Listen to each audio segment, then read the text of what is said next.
The session is titled War Minus the Shooting, and it will feature Siddhartha Vaidyanathan in conversation with Sharda Ugra. They'll be discussing a book recently brought back to life by Siddhartha's own publication. I'll give a short introduction to the speakers. Siddhartha Vaidyanathan is a writer and editor based in Seattle. He has worked at ESPN Cricinfo and Wall Street Journal and contributed to Guardian, Forbes, and Wisden. What's Wrong with You, Karthik is his first book. Siddhartha will be in conversation with Sharda Ugra, a seasoned sports journalist and senior editor at ESPNcricinfo.com and ESPN.in. And welcome from Siddhartha as well. Hello to Siddhartha. We've been friends and sort of colleagues for a bit. And we will tell you the story of this absolutely astonishing book, which I would request all of you buy. It's now available in the bookstores below in paperback. Previously, until now, all you got of War Minus the Shooting was on ebook via Amazon. But it's here, and we'll tell you this incredible story of how it came to be. Firstly, Siddhartha, welcome. Good evening. What time is it in Seattle where you are? And we are all bright and early and chirpy. And are you just sort of fading fast? He's the father of two daughters, one very young. It's always evening in Seattle. Sleepless, as they say. Sid, let's start talking about the book. War Minus the Shooting was published 25 years ago. It's written by Mike Marqusee, whom again both of us will also speak about. It's a book about a writer traveling through India, Pakistan, and Sri Lanka during the 1996 World Cup. And the first remarkable part about the book is that India, Pakistan, and Sri Lanka held a World Cup together, you know, with the usual chaos that there existed in their organization and everything, but it was successful. It was pulled off with a great flair. The semi-final was held in Calcutta. The final was held in Lahore. And you're thinking about all these things 25 years later and saying that it doesn't seem like it was possible.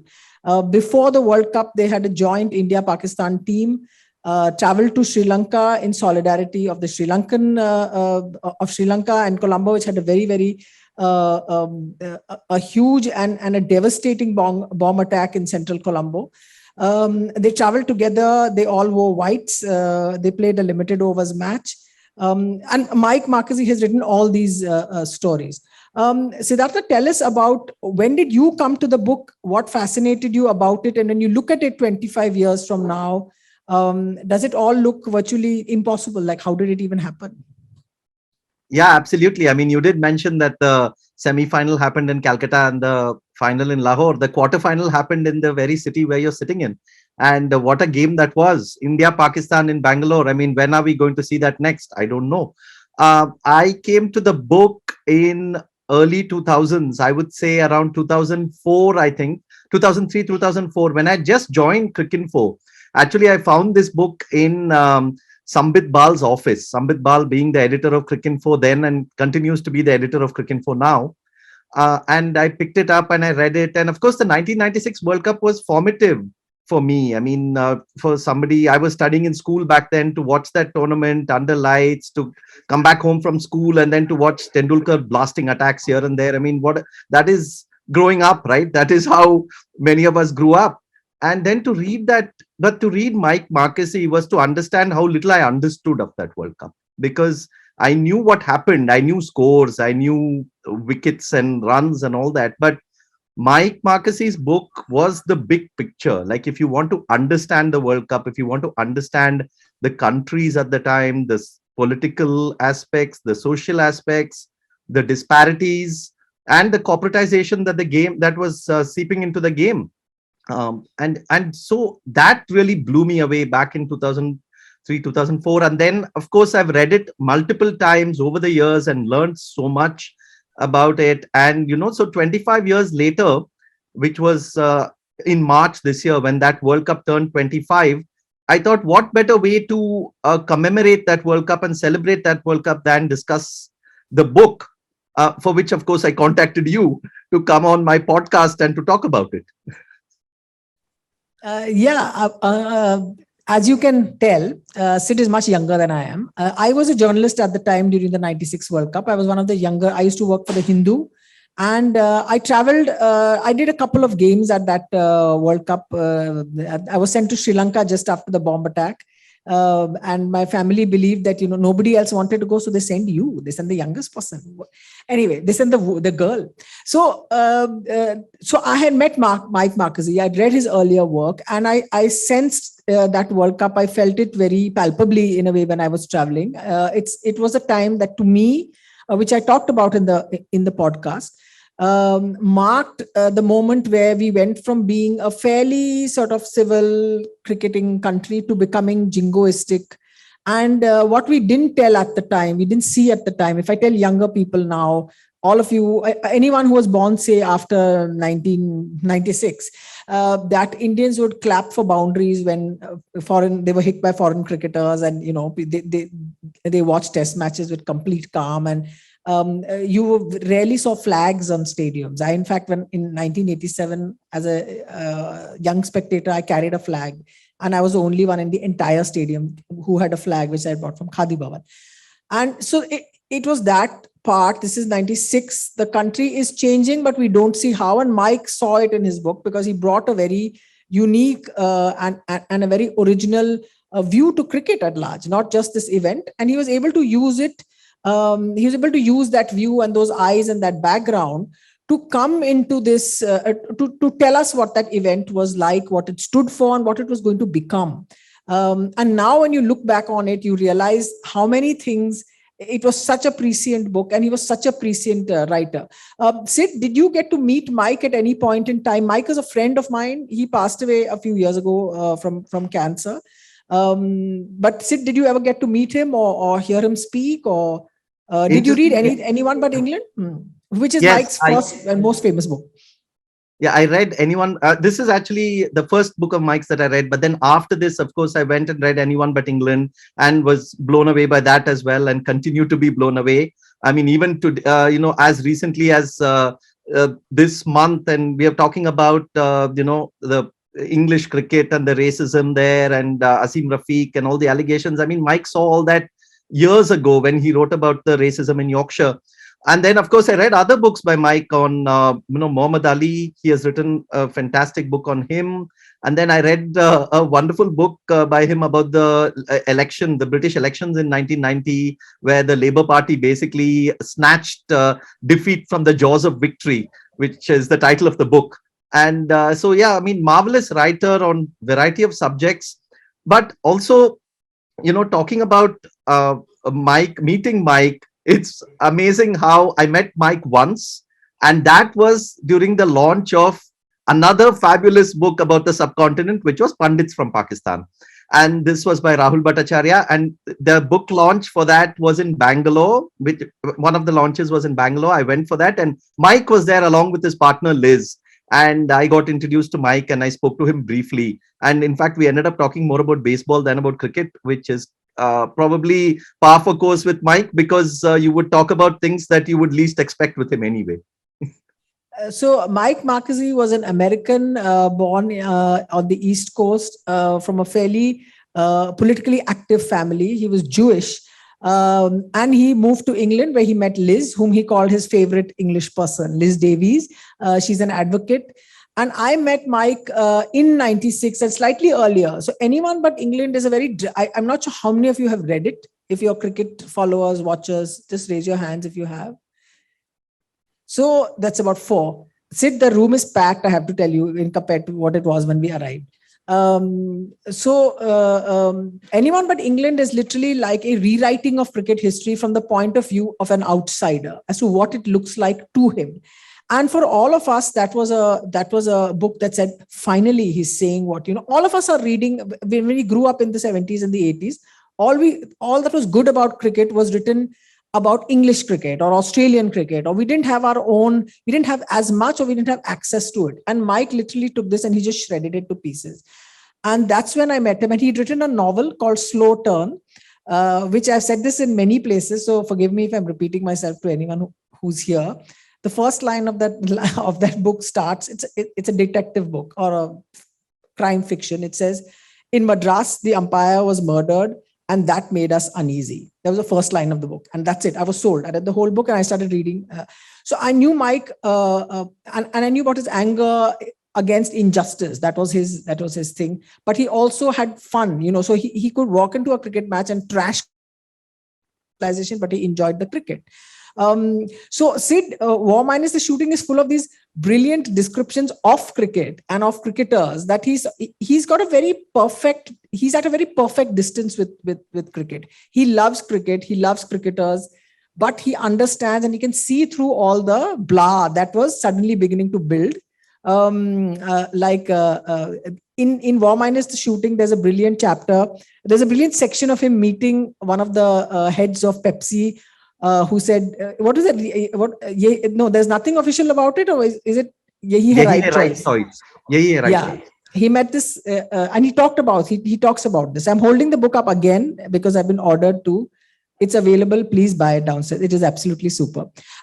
And Mike could talk about anything. He at one point in time, his friend says his brain was like a sponge. So when he passed away, and they had his sort of a tribute function for him, he said his brain was like a sponge because he'd be speaking 1 second, like he said, about baseball, and then about qawwalis. He had got fully into Sufi music, and so he was that kind of a writer, very much the kind of writer that I think you need to have, who's slightly distant from all the inner sort of workings. Yeah, Sid. So tell us about your discovery of the great cricket bits of the book. You were a young cricket journalist, and you came across this book, and you said, what is this? Can the sport be written about in this way? No, yeah, you're absolutely right. The book is, fascinating on two levels. One is it looks at sport in the big picture level. It looks like the politics of sport, the sociology of sport, the culture of sport. And for that, you require the kind of capacious mind that only a few people have. And Mike had that. He understood cricket as much as he understood baseball. He understood cricket as much as he understood jazz and blues and so many other things that he knew. So that poetry. Poetry and Marxism, and I can keep going. We only have half an hour. But the other astonishing aspect of this book is, here's this American who settled in England, who's writing on cricket in such original terms. I mean, he's reeling off sentence after sentence about Sachin Tendulkar that you haven't read in your match reports. Like, what is this? I've been following Tendulkar for so long. Why have I not read anything about him? And here you have this American guy coming and writing such brilliant prose and original prose. And I think that was amazing because he wasn't tied up with, he nudged the boundary and he hammered this bowler and all. He wasn't tied down to the grammar of cricket like many of us were while writing on cricket. He just knew how to express himself and talk about the observations of the game. And he did it brilliantly. I mean, there's this passage when he's writing about Tendulkar in that Wankhede innings, when Tendulkar played like one of the most astonishing innings for 90 against Australia. I mean, if you haven't seen that innings, then you haven't seen Tendulkar, is what I will say as a 40-year-old man. But Mike actually captures it, and he says how Tendulkar is doing something astonishing here because he's combining the classical test match batsmanship that the Mumbai school of batting embodies, with Merchant and Gavaskar and so on and so forth. But he's also bringing in the modern touch for the masses. And so he's combining the classical with the mass. And I had never seen anyone describe Tendulkar like that before, but I have always, from that point, thought of Tendulkar in that way. So that's the impression Mike has left on me. So the most fun part about this talk is going to tell all of you how this book came to be republished. So Sid, take it away. So as I said, I wanted to celebrate this 25 years of this book by calling Sharda on the podcast. And I also called Fidel Fernando, who is ESPN Cricinfo Sri Lanka correspondent. And, Sri Lanka, of course, being a very central part of that book, because Mike was a very ardent fan of Sri Lanka. And he writes very, very lovingly about the Sri Lankan cricketers and that Sri Lankan team, which of course went on to win that World Cup. And some of the passages that he writes on Aravinda de Silva are just phenomenal. I mean, I don't think anybody has written as well about Aravinda as Mike has done in that book. But anyway, so we spoke about it. We had a podcast. And then after that, some of our listeners really enjoyed the podcast. And then the next obvious question was, where do we get this book? Where is this book? I mean, there's no way we can find it. And on Amazon, interestingly, the only used copies that were available were going for $900 and $1,000, like US dollars. So people are like, I really enjoyed your podcast, but I can't sell both my kidneys to read this book. I'm very sorry. So then we said, yeah, I mean, obviously, this is a fair point. So thanks to Sharda again, I said, why not I get in touch with Mike's partner, Liz Davies, who she has just spoken about, an advocate, a very, very successful, advocate, and also an activist in London.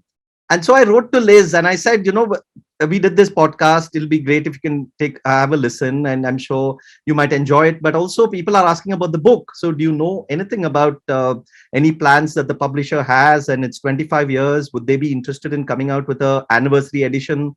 And so she said, it's a good idea. I don't think they will be interested, but I can check.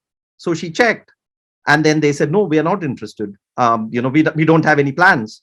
And so the next thing that I suggested to Liz is, okay, now that they are not doing anything about it, will you be willing to give me the rights, and I can find a way to publish it for a cricket loving audience? And for whatever reason, she agreed. And she said, sure, this is a great idea. And anyway, I plan to keep a few copies, but yeah, sure, you can go ahead. And so she got the rights back from them. She sold the rights to me. But then who am I? I mean, what am I? How am I going to buy these rights? So since I had a podcast, we also, along with my friend Mahesh, who runs the podcast with me, we set up this entity called 81 All Out Publishing, which is just now... hold on 1 second. 81 All Out is the name of the podcast. Please do follow. Go ahead. Yeah, 81 All Out, because India got bowled out for 81 in a famous test match in Barbados in 1997. Yeah, that's how deeply that has left a scar. But anyway, so we set up 81 All Out Publishing, and we said, okay, so let's incorporate it, and then let's buy these rights. Let's get this book. Interestingly, the original publishers who were bought over by Penguin after that didn't even have the manuscript. So we had to salvage the manuscript from in various ways. Don't ask me how, because that may lead me to trouble, but we salvaged it. And finally, we went through the whole process. We got, by the way, this is not just me.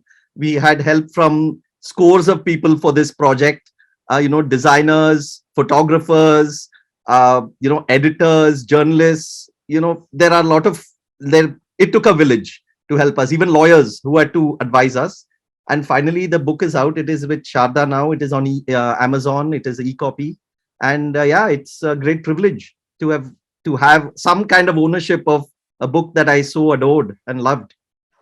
And when you think about this, because I knew Mike, I'm just thinking he would be just laughing. He would be just sitting at the back of the room and laughing to hear that this entire army of people had gone, or village, not army. The entire village of people had set about to trying to get this book out to the public. And in a way, you would think that it's the subcontinental public that will sort of respond to it. When you wrote to Liz, Sid, I must tell you this, she wrote to me and she said, okay, who is this person who's asking me for this? So I said, no, I've given him your email and this is how it works. And she's a fantastic human being. She's a lovely person, and she understands that all of us know her through Mike. And so all we go to and we talk to her is Mike all the time. But she was lovely. She was just in her home in London. If anyone visits and says, I'm Mike's friend, and gets in touch with her, if she has time, she'll meet you and she'll say, okay, these are Mike's books. If you would like to have some of them, and I've come back with a few. But Sid, tell us about War Minus the Shooting. When you look at it now, as someone who was not involved in it like I was as a journalist, as a young cricket fan, what do you think now is particularly prescient about what the book tells us? I think one of the things that we take for granted now is how corporatization is very much part of the game, and that cricketers' bodies will be full of logos and their bats will be full of logos, and you will have DLF maximums and Citibank sixes and name it. I mean, this festival, I'm surprised we are not calling it some Bangalore Literary Festival or something, So, but we take it for granted. But in 1996, it wasn't. It was at the early stages. Things were happening. That World Cup was extremely sort of pivotal in that sense, where the corporates were rushing in and realizing the potential of the Indian cricket market. And it was around that time also that the axis of power was shifting. The economics of cricket was shifting from the UK to the subcontinent and to India. And that World Cup pretty much made it clear that, the future lies in Asia and in India. So that we took for granted. Mike questioned it. Mike said, all this may be happening in other sports, all this may be happening in other walks of life, but why aren't you people even asking any questions about it? Why are you people taking it lying down? Because I also think the reason for this is because Mike had followed the New York Yankees very closely in the 1960s when he was growing up in New York. And he saw when that he had grown up with baseball being corporatized. And he saw basically what happened to it 20 years later when the game, everyone took it for granted. So he said, okay, boss, we have all gone that route already. At least you people ask some questions. No, why are you just saying that, okay, this is the way cricket is going to be? So that one bit of corporatization, and of course the political angle was extremely prescient. That was around the time when, just I think a little after that, BJP, the Vajpayee government came to power for the first time, that famous 13-day government. But then after that, the BJP juggernaut has only grown more and more, and now we know where it stands. But Mike saw it very early, and he saw it through cricket.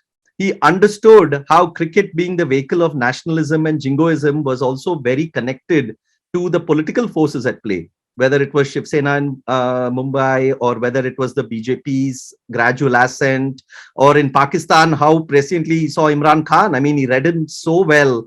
He understood that, why Imran Khan could be like a potential political force. And so everything, I mean, if you read Mike Marquesi now, you're like, this book could have been written today, but it was written 25 years ago, which gives it that much more glory.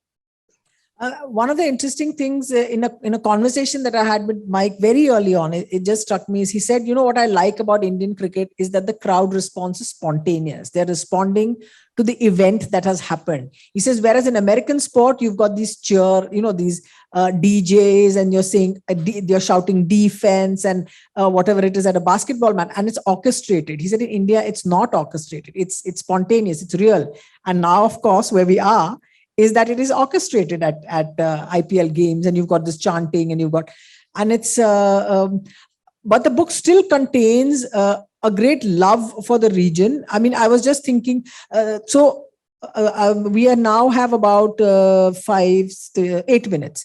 When Mike was very ill for the last 7 years of his life, but he used to keep sending us these e-letters, and you didn't know how to write to him and what to say. And, and he was very angry about how, fighting against cancer, like it was a war. He said, this is valorization, it's rubbish. This is, and he used to get very angry. So you didn't know how to communicate with him, but you just felt very relieved when his emails would land up in your inbox. And the last email that he wrote, he had so much energy that you knew that he'd have a great time going after all the people that we go after these days. He said, okay, I've had this thing, this stem cell surgery was done. I'm fine. And I'm just really happy that I'm going to be ready to fight the bastards. That was the last line of what he wrote. And then there was the last email that he wrote. But his affection and his love for cricket and cricket things is what resonated, at least with me, as a cricket journalist, and his affection for sort of South Asia, the life that there was. But at the same time, it was not sort of rose-tinted glasses. He was very, very clear about what he liked and what he was talking against. Sid seems to have vanished off the screen. Okay, he's back. Yeah. Sid, I was just talking about how Mike's love for the region, for South Asia, and for craziness was also very, very objective in his criticism of what was going on in polity and in society and so on. Yeah, absolutely. I mean, I think Mike's love for cricket in the subcontinent was like a parent's love for their child. I mean, of course, they absolutely adore, any parent absolutely adores their child. But at the same time, they're also extremely critical of how they are, in various stages. And that's exactly how Mike was. He absolutely loved cricket in the subcontinent. And he even says, one day cricket is fabulous. It's jazz, it's pantomime, it's entertainment. What else is there? I mean, it's fantastic.